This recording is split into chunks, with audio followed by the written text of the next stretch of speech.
May the 4th be with you. I want to talk on this vloggins about fighting dragons. And it's going to be an interesting topic that relates to art and goals and stuff like that in life in general. So stick around.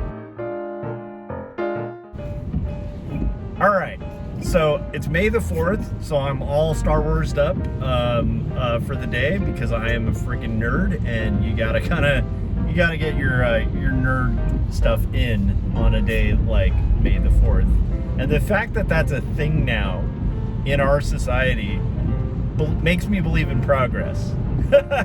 Like when I was a kid with Star Wars, I'll just kind of go on that, and then we'll get into our fighting dragons topic.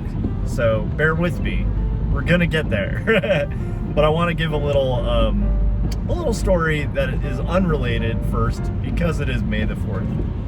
A memory I have as a kid was being madly in love with Star Wars, and wanting the Kenner Star Wars toys that all the other kids had, you know. And by the way, I'm from a generation where my birthday or whatever was literally not birthday, but the birth date, the year I was born, was when Empire came out, right? So Empire Strikes Back comes out when I'm born, right? I think Return of the Jedi comes out, I think, like 2 years after. I can't remember. And so I am born into a world where my older siblings are Star Wars obsessed, right?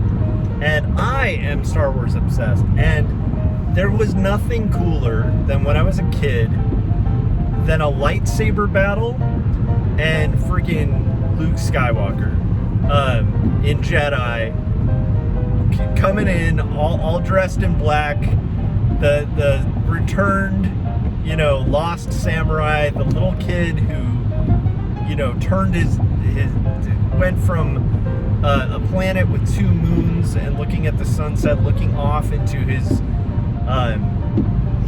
forced loss of youth at the loss of his family to the Empire, and went from being a snotty, confused, bratty little teenager to a Jedi. And Return of the Jedi is like, boom, here is the fulfillment of the movies, the fulfillment of Luke's story arc. Now, I am definitely one of those people who's like more of a Han Solo guy, but when I was a kid, I have to admit, there was nothing cooler than Luke Skywalker, Return of the Jedi, which is funny. I thought, as a kid, that was probably my favorite movie, just because of that, because it was like you finally get to see a Jedi who's been trained. You get to see the completion of the Luke storyline and arc. Now, as an adult, and even as a teenager, and as I got older, Empire is still, to this day, of the original trilogy, my favorite Star Wars movie.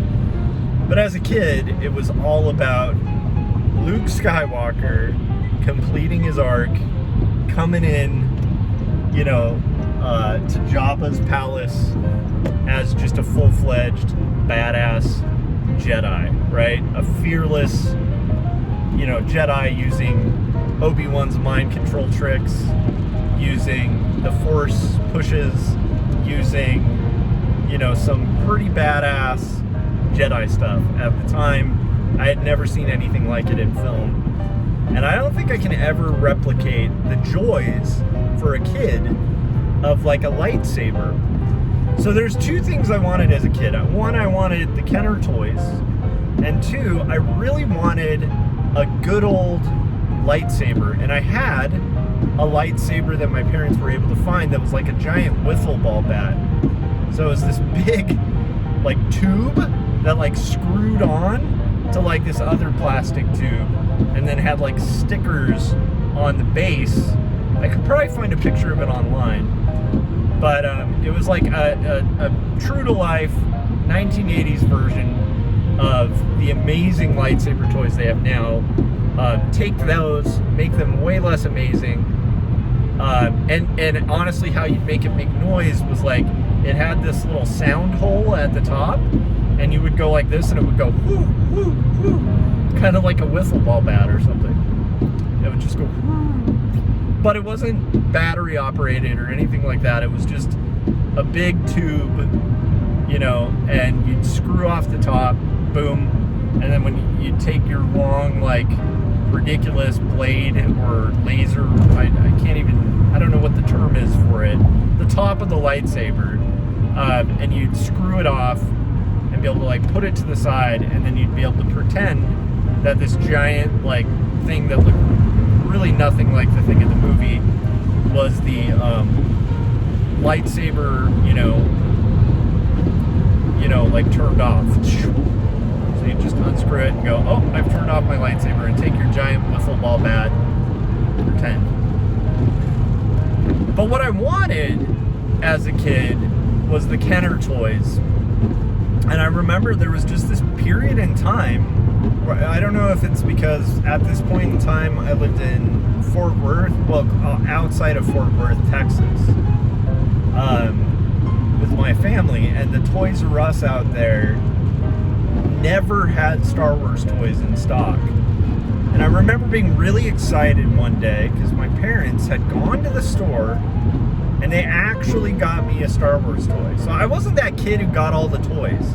I want to be really clear about this. When I was a kid, toys were really magical because I had a lot of siblings.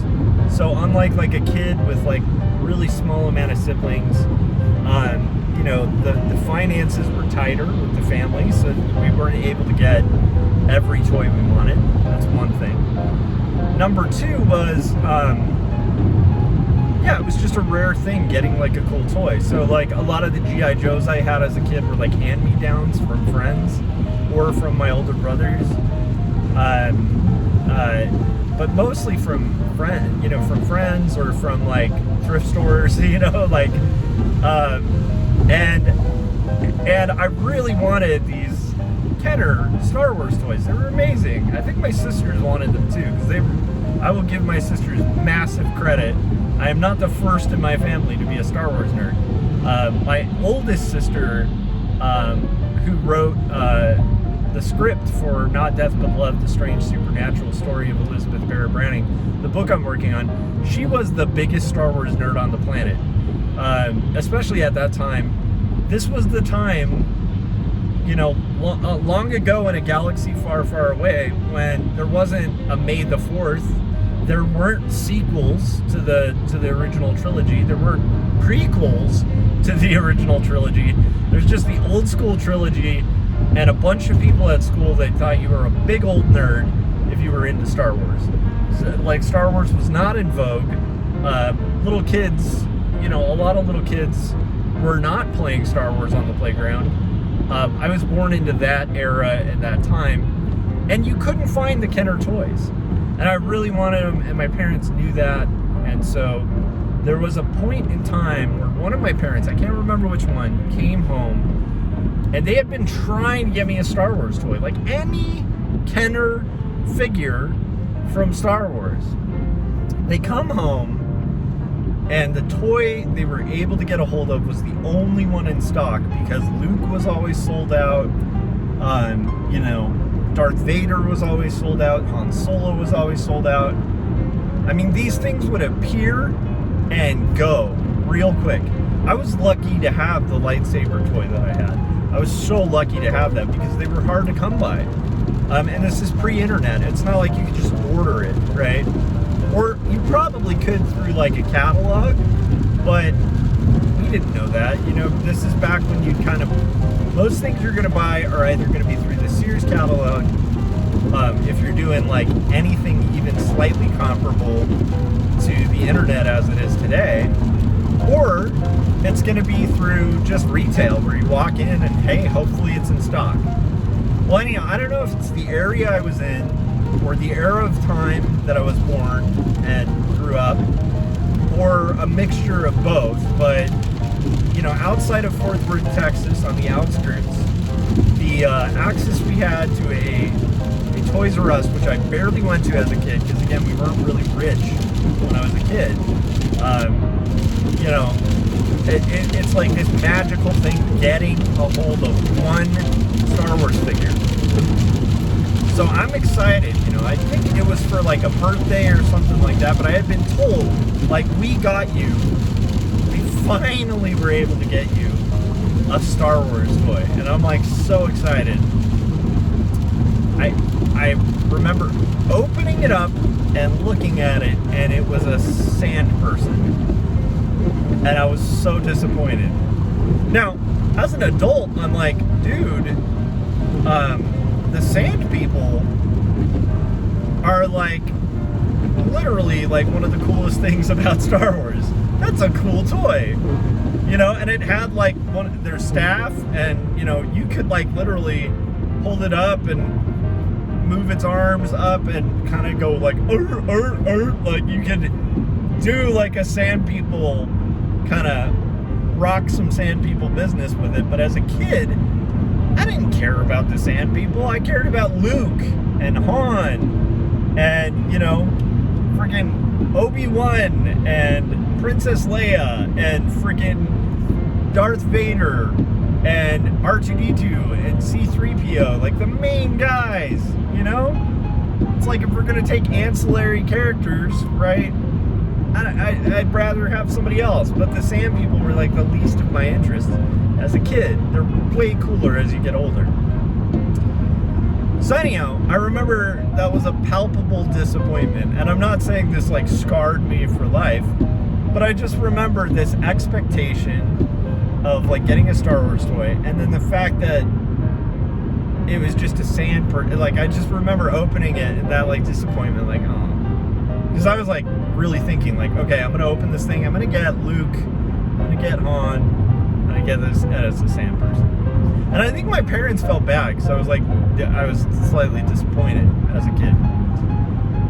However, man, it was still a Star Wars toy, so I played the hell out of that one Star Wars figure I was able to have as a kid.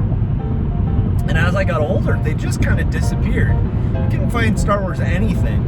So when I was in like junior high and Dark Horse ran Dark Empire, it was like this magical thing, because it was like, not only are they doing Star Wars, but it's like licensed, and it's this alternate future where like Luke goes to the dark side, and then Leia, you know, it's been a long time since I read it, but I remember it was really authentic, it was really well written. The art, the thing that was exciting about the art was, it was like, it felt so accurate to the movies. It was just like this revolutionary thing, because there wasn't a lot of Star Wars stuff.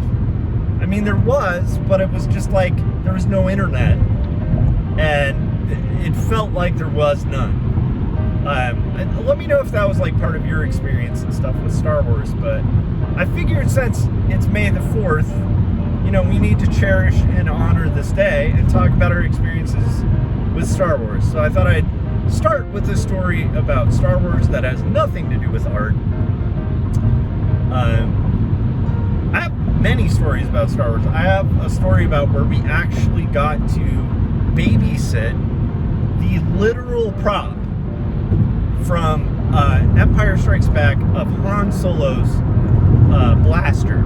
And it was the blaster that was actually in the movie. And it's this long-winded story. And I'm going to hold that one for maybe the next May the 4th, or for another vlog where I feel like talking about Star Wars.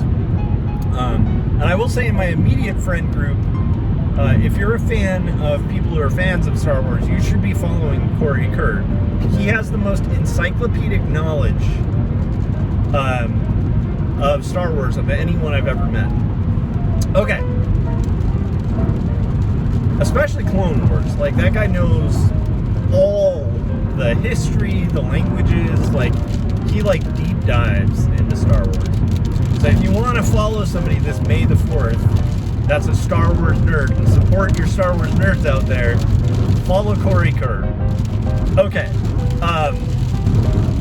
And I know that like Jim Luhan, who's a Star Wars nerd, Scott Sergland, who's a Star Wars nerd, you know, Gary Hodges, who's a Star Wars nerd, are probably watching this and they're like, what about me? Follow me. I'm a Star Wars nerd. Follow them all. But I have to say, having talked to all you guys, Corey Kerr biggest like Star Wars trivia guy I know. He just knows everything. I'd say second to Corey Kerr would be my friend Chris Caligula, who again, like, he's one of those guys. He knows all the bullet points, all the ancillary characters that I can't name. Big Star Wars nerd, and worth following. Okay, we got our May the 4th duties out of the way. Now let's get to the topic of dragons. Okay, so what I'm going to talk about is nothing new, right? It is just a thing about, and I know that, like, you know, different people in psychology have talked about, like, story arcs and the classic dragon fighting arc, and why we like to watch a hero take on a dragon. It can be a metaphorical dragon or it can be a real dragon, but there's a classic story arc of the kind of down and out pauper, right? The village is trying to get rid of or the city or the town. You can kind of replace these characters with anything, but this arc kind of remains the same. It's like a hero's journey. But we like to watch, you know, the pauper, the poor guy, the villager, who is down and out, you know, not the top societally. They're a person who is usually, you know, the odds are against them. Despite the odds, we like to watch a hero who, despite the odds, hunts, you know, goes on a journey, an epic quest, faces a dragon, and is victorious despite the odds. And often, after facing the dragon and defeating it, comes back changed, right? It's a hero's journey story. I'm not properly mapping out the bullet points of a hero's journey story, but it's something we all like. It's like fighting dragons is like hardwired into us. It's like in our blood. It's in our psyche. It's like the second society even started inventing stories, they kind of came up with this idea of a dragon. And dragons are all over the place, like in storytelling, right? Dragons can be metaphorical dragons. Dragons can be all shapes and sizes, but one thing they tend to have in common is they are a foe that is so big and so powerful and such a threat that all the knights in the kingdom get destroyed by the thing, or all the power structures just cannot take this thing on. It's just, you know, it's the equivalent of an atomic bomb back then. You know, it's like, you're not going to fist fight an atomic bomb. Like, you're not going to win. Like, an individual cannot fight that. That's what a dragon is, you know? And I'm thinking off the top of my head, this isn't like a pre-thought out topic. But we like people who fight dragons. And this goes for our stories, so it's useful knowledge for artists for a couple reasons. One, if you're a storyteller, especially if you're like me and you're trying to write comics and stuff like that, there's a lot to be said for the classic bullet point arcs of a hero's journey, right? And a hero's journey, like, part of that plot line has to be, there's a point where you, as a viewer or reader, don't even know if the hero can overcome the dragon, because they've made it clear the stakes are high and the dragon is powerful and the hero is helpless, but bravely proceeds to defeat the dragon despite the odds. We like this story. Okay, there's lesson number 2. Why do we like this story?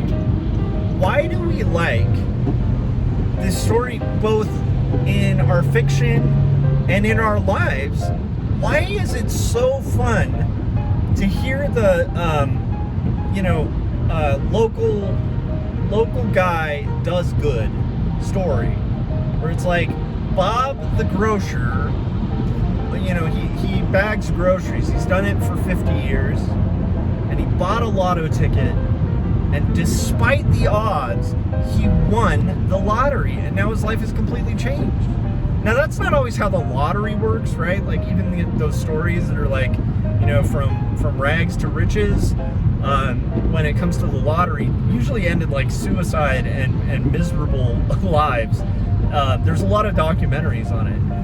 But despite that, we like reading that story. We like seeing that, like the actual story of somebody going from rags to riches despite the odds.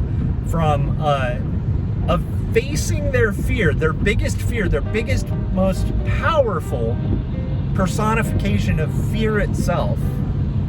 You know, that's breathing metaphorical fire or literal fire. You know, we like seeing a person with a knife take on a person with a machine gun in our fiction, and metaphorically in our lives, and win, because it's an unfair fight. And a hero in all of these tales is gonna face, like, they're at first have to face their own fear of the personification of their fear before them that they have to defeat. And quite often the story will be structured in a way where they have no other choice but to fight the thing they fear the most and overcome it and come back changed and victorious. So, what's number 2 then? We like watching, you know, the black sheep win. We like watching the unpowerful defeat the most powerful. Now, how does that apply to us outside of just writing and stuff like that? As an artist, your job is to fight dragons. The process of making art is all about confronting your biggest insecurities and your biggest fears. And if you choose not to face the dragon, and you're an artist, your art will lead you to dragons that you have to overcome. Your art path, your path in learning art, you know, is much like the young squire who wants to be a knight and does not feel ready to face the dragon because they're not a knight. That's a knight's job. Meanwhile, the knights don't know how to fight the dragons, so they're just going at the dragon and just getting destroyed, right? You as an artist are watching, especially when you're getting into art or you're starting to take art a little more seriously than you have in your life before. You're going to be looking around you at these artists that are like knights, at least to you, maybe not to me, right?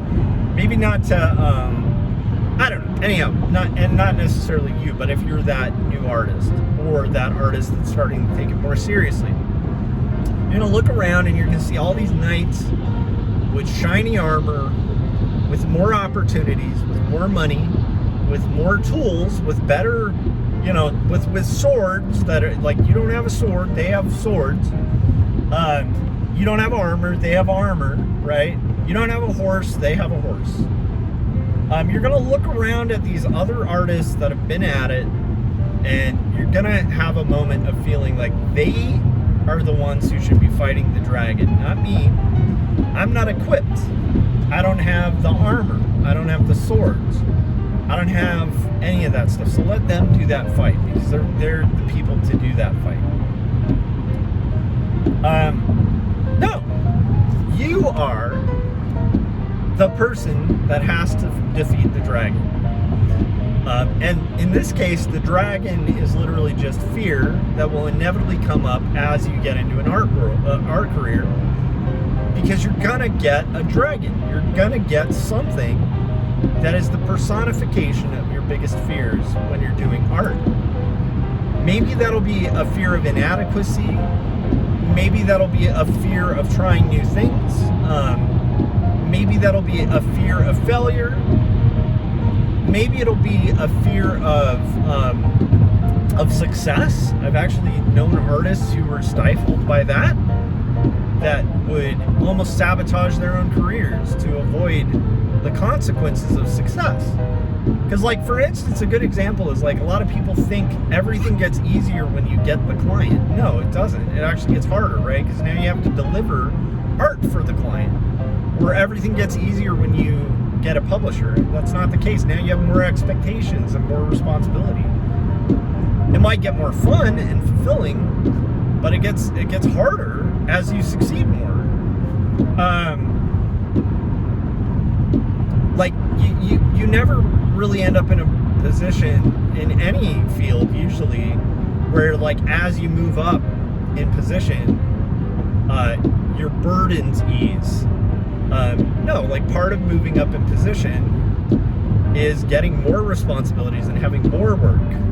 If you feel like you're overworked now, right, you'll probably be more overworked then. And that can be a dragon, right? Where you're just afraid of success. Like, what happens if I defeat the dragon? I don't even know what I'll do with myself. But this May the 4th, I just want to roughly bring up the fact that I believe that an artist's job is to fight dragons. You have to face fears, insecurities, insurmountable odds. Sometimes you think about it, and getting to the point of defeating this dragon is going to seem close to impossible. You don't have the armor, you don't have the tools, you don't have the sword, you don't have the horse. You're the pauper in the dragon story. But anyhow, your job, regardless, is to defeat the dragon, to face it fearlessly, overcome it, and come out changed. You are the person fighting dragons, or you're the person running from dragons. And who do we admire in stories more than someone like who's gonna, again, like all the knights with all their tools and all their money, all the king's horses and all the king's men cannot defeat the dragon.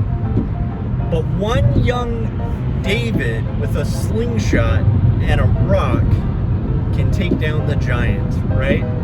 It's a tale as old as time, this story. And we could say fighting giants, because that's the dragon story. It's been around forever, and we love it.